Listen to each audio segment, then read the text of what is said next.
I feel like my job and what I've tried to do and what Meewasin has tried to do has tried to be a balance between conservation and the practicality of development, and trying to make sure that people understand why conservation is important.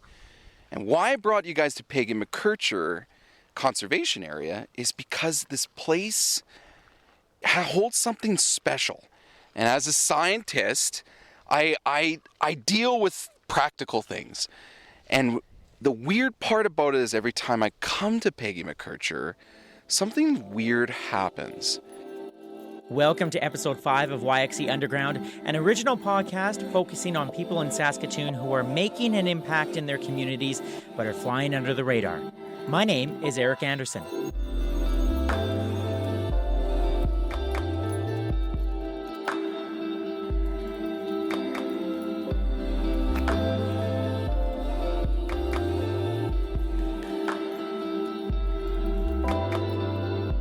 We live in a beautiful city where nature weaves its way throughout neighborhoods and communities, but there's no better example of nature in Saskatoon than the Meewasin Valley. Kenton Lysak knows this, and nothing would make him happier than to teach you more about the Meewasin Valley, except maybe finding butterflies with his new son Benjamin. Kenton is a senior interpreter for the Meewasin Valley Authority, and his passion for all things nature will really inspire you. He is my guest in this episode of YXE Underground. The Meewasin Valley holds a special place in my heart. When my family moved to Saskatoon from Swift Current in 2005, we would take our beagle Maddie to the Cranberry Flats, south of the city, and hike for hours and hours. The views of the South Saskatchewan River are stunning, and the rolling hills seem to melt into the horizon. When I moved back to Saskatoon 4 years ago, my wife and I not only took our dog Fred to the Cranberry Flats, but we really began exploring the Meewasin Valley trail system. There are so many beautiful spots, from the bike trails near the farmers market to the animals of the Northeast Swale. The Meewasin Valley Authority plays a crucial role in protecting the beauty of Saskatoon. It's also an important voice as Saskatoon's urban footprint creeps into some environmentally sensitive areas. Kenton Lysak is ready and willing to walk that tightrope. For 5 years, Kenton has worked as an interpreter for the MVA. He educates people of all ages about the Meewasin Valley, and he does it with a passion and sincerity that you can't help but instantly connect with. I first met Kenton working for CBC, and we've stayed in touch throughout the years. I wanted to know more about not only why he loves his job so much, but where his passion for nature comes from. Now, it took some time to get in touch with Kenton. He's a busy man, especially now because he has a newborn son named Benjamin. I mention Benjamin because he has given Kenton a new perspective on his job and the world around him. When we did connect, I asked him where we should do the interview. Kenton's first thought was Beaver Creek, but then he recommended Peggy McKercher Conservation Area, and I am so glad he did. You will hear Kenton give a beautiful description of the area in just a few moments. You will also hear him talk about the challenges of balancing development and conservation, and at the very end of our talk, Kenton tells a story about his son Benjamin that might bring a tear to your eye. I really hope you enjoy this interview. My name is Kenton Lysak. I'm an educator and interpreter for the Meewasin River Valley here in Saskatoon, Saskatchewan. Where we are standing is on the bank of the South Saskatchewan River in one of the most unknown conservation areas along the Meewasin Valley, Peggy McKercher Conservation Area. At this moment, we're standing on one of the highest banks of the South Saskatchewan River, looking over top as it flows across. Fall leaves are changing colors. There's native prairie to the right of us, with blue grama grass and fescue grass growing. There's also invasive grasses here. And that balance is what Meewasin is all about, trying to find a way to bring people out in nature while also practicing conservation. That was beautiful. And interview done. Done. Let's call it a day. You chose this spot specifically. Why did you want to meet Janelle and I out here? I feel like my job and what I've tried to do and what Meewasin has tried to do has tried to be a balance between conservation and the practicality of development, and trying to make sure that people understand why conservation is important. And why I brought you guys to Peggy McKercher Conservation Area is because this place holds something special. And as a scientist, I deal with practical things. And the weird part about it is every time I come to Peggy McKercher, something weird happens. And today, for an example, before you guys came, I walked in sight, and 5 deer were standing about 5 feet in front of me. And they looked at me in kind of that like Bambi-esque way, where they're trying to communicate with you. I felt like Frank from It's Sunny in Philadelphia with the bunny trying to communicate with me. What are you trying to tell me? But what I love about this spot too is the idea that around us in the future, this is the biggest expansion area for the city of Saskatoon in the next 30 years. As we grow to 500,000 people, this is where the bulk of people are coming in, or new residential areas coming in. And this place here, along with places like the Northeast Swale and Saskatoon Natural Grasslands and all these other conservation areas around the spot, are going to come under extreme pressure. That's what I felt my role is to try to balance this and stand on that tightrope, just like Meewasin has been doing for the last 30, 40 years. Okay, so that's a tough tightrope to walk on right now, because there is, just driving up here now, Kenton, there is so much development happening here. And as someone who lives on the south side of town, I don't make it up here that often, and I was blown away by how much development is happening up here. So how on earth do you personally walk this tightrope? It's a very good question. I think that the average person can understand the importance of nature. It's not something difficult to grasp. If you're walking out with your grandparents and you see a hummingbird at their hummingbird feeder, you have this intimate connection. But nature isn't something that you're able just to read in a book. You have to constantly go outside and experience it. So the idea of experiential education and all these things that when we're young, grabbing that earthworm and sticking it in our mouth and our parents saying, get it out, but leaving it in there for that extra second just to taste what it's like.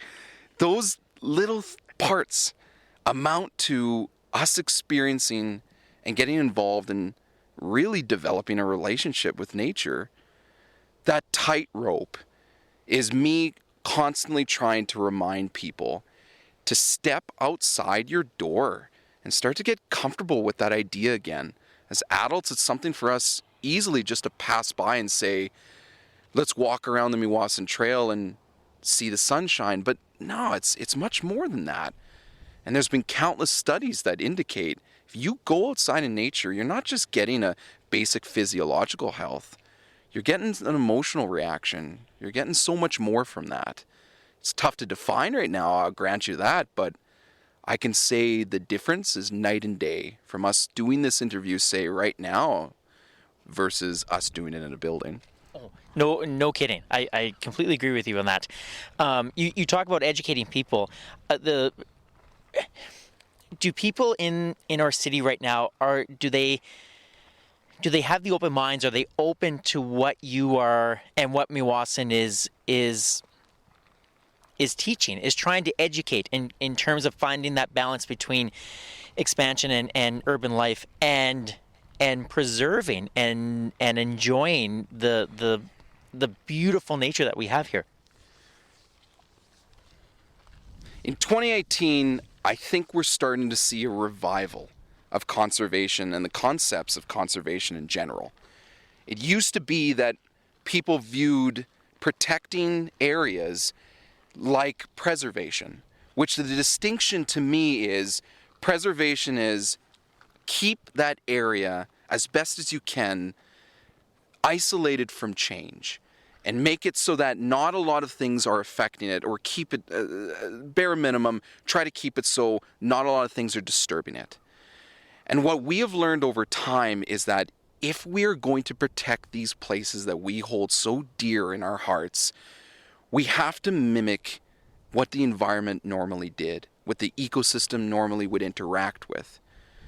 And I think that not only goes hand in hand with conservation in general, but also with how we as humans perceive the natural world around us. Gone are the days of us saying, this is one place, and Cranberry Flats or Beaver Creek is an isolated area. We now have to realize that in order to keep these places going and to keep the ecological integrity of these sites, we have to connect with them. We have to bring in bird species into our backyards. We have to set up bumblebee areas that bumblebees feel free to explore our areas and have native plants that allow them to gather here. But we also have to develop strong policies, even laws to a point, that allow people the freedom to make sure that nature can be incorporated in their daily lives. It's a challenge. And that's why Meewasin was created in the 70s. Raymond Moriyama was trying to find a way to make sure that nature can be incorporated back into the daily lives of every resident of the city of Saskatoon. And even though we might have strayed at times away from that, that at its core is what Meewasin is about. Does the average day people or person in Saskatoon realize that? I think they can easily grasp the concept. It's not difficult at all. The challenge is reminding them of why that need for conservation is so essential for our daily happiness in life. It's a difficult, challenging thing. How do you know when you are succeeding? How do you know when you've had a good day? It's a good one. Well, the reason why I'm kind of giggling is there's all these really intense rubrics of measuring things, right? And so there's a lot of analytical ways of saying, okay, how is a person perceiving success in regards to conservation, ecology, the natural world around them? And we've seen tides shift. Right now, the tide is in ecosystem services. And it's a concept that basically says we can tell if more individuals are involved with the conservation of an area, it's usually because we're identifying things that humans benefit from those ecosystems. So for an example, the more pollinators we have at the Northeast Swale, the more that they are going into areas like Aspen Ridge, Evergreen, Silver Springs, and they are the first gardens to be pollinated because of this large amount of solitary bees and bumblebees that are coming in and pollinating their yards and returning back to the Northeast Swale in order to develop family systems and things like that. So in order to determine success, it can be really difficult because how do you place a monetary value on that? How do you say there's hundreds of thousands of bees, each of them are pollinating one cucumber flower? Okay, so now let's factor out how many cucumber flowers are in Silver Springs area. Impossible. The way to quantify it for me is very qualitative. It's seeing the kids smiling. It's seeing when we go out to Beaver Creek and I say, okay, we've been on the path for now a half an hour. Go off and explore. And when I started my career, this was a concept that they could easily grasp. Now, the reaction from young students is complete flabbergasting. I don't think that's a word, but I'm just going to use it because they look at me stunned. How in the world do you expect us to just go running around and taking a look and picking up bones and seeing what that plant smells like? Yeah, we do. How does that make you feel that they're flabbergasted? I grew up on a farm, small town Yorkton. So for me, there wasn't a lot of interesting things in life to do. So I got out in nature and I experienced it. When I see my childhood slowly disappearing in the average everyday resident or child in Saskatoon, that to me really stresses that we need to solve that disconnect. So for me to determine success, it's really difficult to do it. I can survey teachers, I can survey people and say, do you like what Meewasin is doing? Do you like the education programs we're doing? Do you like that this natural world has something to offer you in the city of Saskatoon? And usually we're going to get yeses. the problem is we have to change the discussion so that it's not something that's in the background anymore. It's the forefront reason why the city of Saskatoon is as beautiful as it is. The River Valley is one of the first places that tourists go to. It's the first place that connects them to the city of Saskatoon. And if you go to places like Budapest or other areas in Europe, you'll find sites like our River Valley that have concrete. They're concrete right up to the river. And that's such a sad concept to me, although they've had to do it for other reasons, development-wise. But for me, if the river is voted as one of the top attractions in the city of Saskatoon, and if thousands of people are using the Meewasin sites on a daily basis, to me that says that that is a success in some respect. Qualitatively, it's very difficult to define. You mentioned that you grew up on a farm, so near Yorkton? Outside of Yorkton? Yeah, just outside of Yorkton in Theodore, Saskatchewan. Oh, there we go. How did you? Because I should tell people that you and I first connected through a couple of ways. One, my wife and my dog and I would often go out to and we still do go out to Cranberry Flats all the time. We post pictures because we love it out there. And then when I worked at CBC, you and I met through that way as well, because you would be on with the lovely Alicia Gravinsky. But I was very curious how your passion for nature, like where did that come from? How did it originate? Growing up on a farm is definitely one of the major reasons why I got involved in natural education and just being interested in nature in general. Just going outside and hearing nothing, or looking at the star systems and trying to figure out what's what, that to me connected me with the natural world so strongly. But to be completely honest with you, Eric, I had no idea what the natural world had to offer me until I got to university. I was too busy getting really involved in music and drama, and I was going to go to the University of British Columbia, where I got accepted into the musical theater. Really? Yes. And for some reason, and I can kind of remember what it was, I came back to Saskatoon and I was starting my first year university, and I remember walking in the city of Saskatoon, and I remember walking along the Meewasin Trail. And I remember it was coming close to the evening, and distinctly I remember hearing some coyotes. And coyotes have a really good and bad stigma about them. Obviously they're essential because they're a predator that's important. But when most people think about coyotes, they think of dog attacks, and they think of coyotes being an invasive species in Vancouver and in areas like that. And I remember having this thought where I was thinking, I grew up on this farm where coyotes to me were fascinating, nothing we were scared of. We would ride our quads all around and we see them all the time. But when that coyote was calling, I remember individuals on the Meewasin Trail kind of getting freaked out and disturbed about it. It was at that point where I started to realize I really, really want to try to bridge the gap between what's true and what's not true in regards to the natural world around us.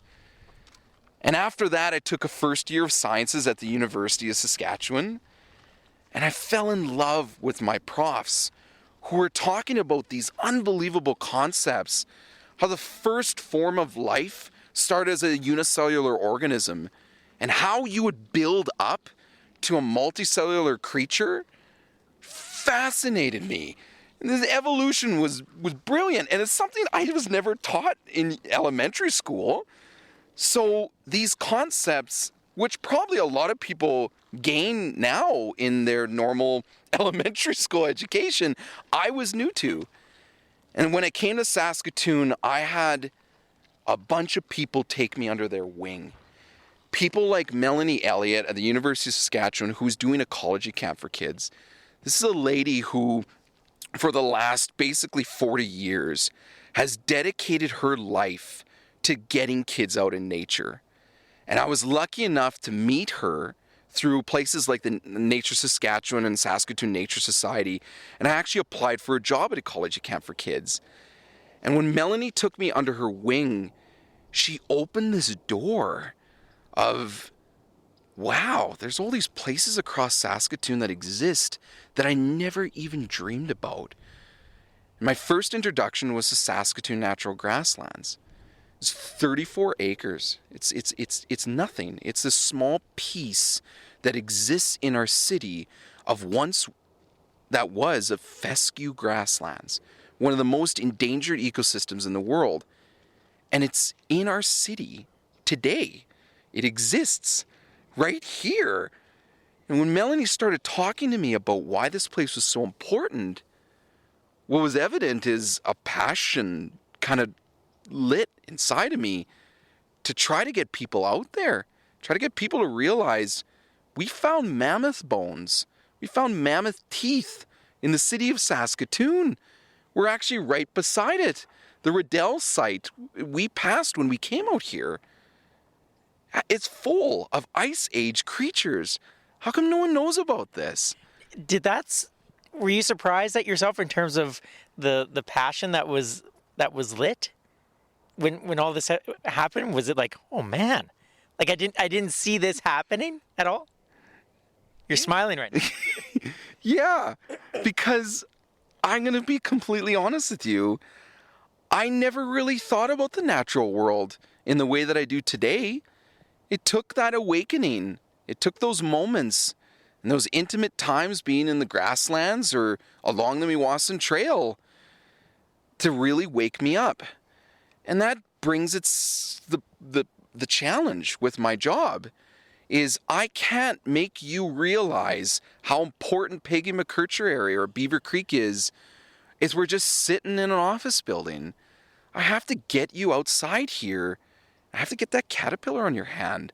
I have to get that butterfly flying past you or that meadowlark singing in order to connect you with that place. But if I do, you're going to remember it forever.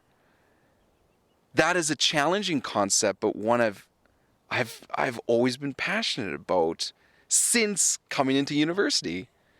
So I guess to me, what Melanie Elliott did is she awakened that passion.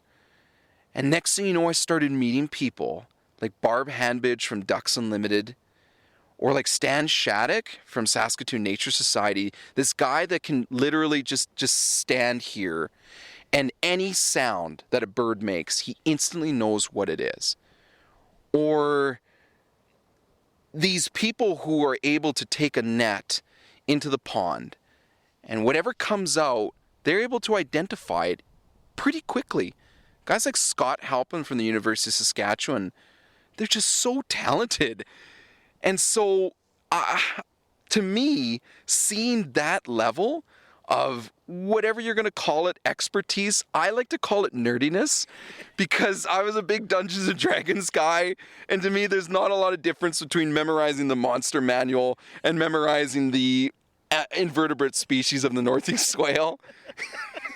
So, for me, that was exciting. It was a new challenge. It was interesting. But I can imagine artists like musicians feel the same way when they're looking at a new piece by Tchaikovsky and they want to transpose it an extra key up or something like that. It's a challenge, right? But those people I have to credit for awakening that passion in me.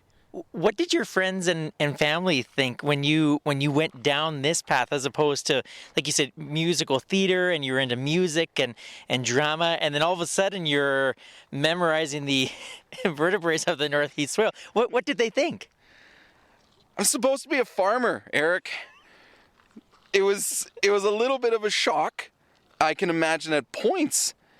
But I'm one of those kids that had amazing parents.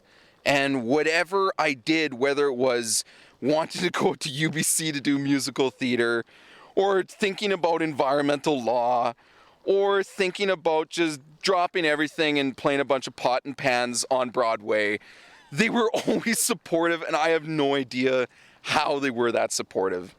As a new dad, that's something that I'm going to have to learn. and I'm really excited to. But you parents out there who are able to do that, wow, good job being so supportive of your kids. You mentioned being a new dad, and so we should tell people like it took us. I feel guilty because I really wanted to interview you, and it was hard to get in touch with you. And then one day I went to the Meewasin head office and I got to meet the new CEO, and she's lovely. And then I felt like I ratted you out. I was like, I've been trying to get a hold of Kenton, and I just can't. And then she said, well, he's a new dad.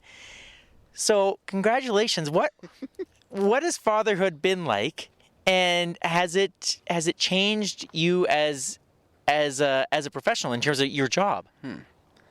I guess I should first just acknowledge the fact that if anyone listens to this that knows me, they're all going to have a smile on their face and nod at the fact that Kenton's tough to get a hold of, which is definitely true. But I'm kind of like one of those barefooted bushmen where I disappear into this land of trying to care too much about this environment and trying to connect people with it. But when you got me, you got me. And I will pay attention fully and be invested in this conversation. That, to me, has been the biggest challenge of parenting, is to flip a switch in your brain and say, okay, you cared about and still care about all of these huge concepts, from climate change to the Nature City Festival in Saskatoon, all of these really interesting things. But all of a sudden you have this life in your hands and you want to dedicate as much as you can to it, but yet you're so avidly passionate about all this other stuff, it can be a really difficult switch to flip. I'm still in the learning process. But what I can say is, by incorporating my son Benjamin in the things I'm passionate about, it has been extremely rewarding. And the best way I can think of it is we just came back from Toronto, hence the bags under my eyes and the highly jet-lagged Tom Waits voice here. And what I found when we went to Toronto is we were there right during monarch butterfly season. So it happened to be in one of the Great Lakes where we were at. We were situated right along the lake into a cabin kind of like area that had planted milkweed. So we're hanging out there, and all of a sudden I see about 5 monarch butterflies fly past me and land on this milkweed. And I look over at my son, and Benjamin watches the butterflies drift past, and he starts smacking his legs like a grouse in reproductive times, excited about the idea of these butterflies flying past. And that's when I knew my genes are somewhere in that offspring of mine, to say it from a highly scientific point of view. And I led Ben up to the monarch butterflies, thinking, okay, is this going to be one of those moments where we learn squishing a butterfly in your hand is not the best thing for either of you? And what we found out was that Ben seems to be very gentle in nature. And a butterfly, right out of a movie, landed on his nose, and he went cross-eyed looking at it. Yeah, I had a couple tears because it was such an amazing moment. I plan on bringing Ben to the swale. I plan on bringing Ben in the moments that I need him the most. He is now the reason that I continue to fight, that I continue to educate, and that I continue to try to advance towards getting people to realize how important nature is. He has now become my muse. So I like it. I think it's a good thing.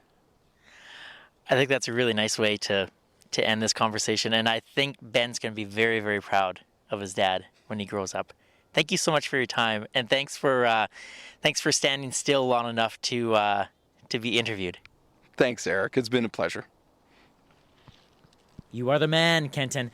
My thanks to Kenton Lysak from the Meewasin Valley Authority for taking me to a really beautiful part of the city and sharing his love of nature. If you want to learn more about the MVA, head on over to meewasin.com and go discover its trails and parks for yourself.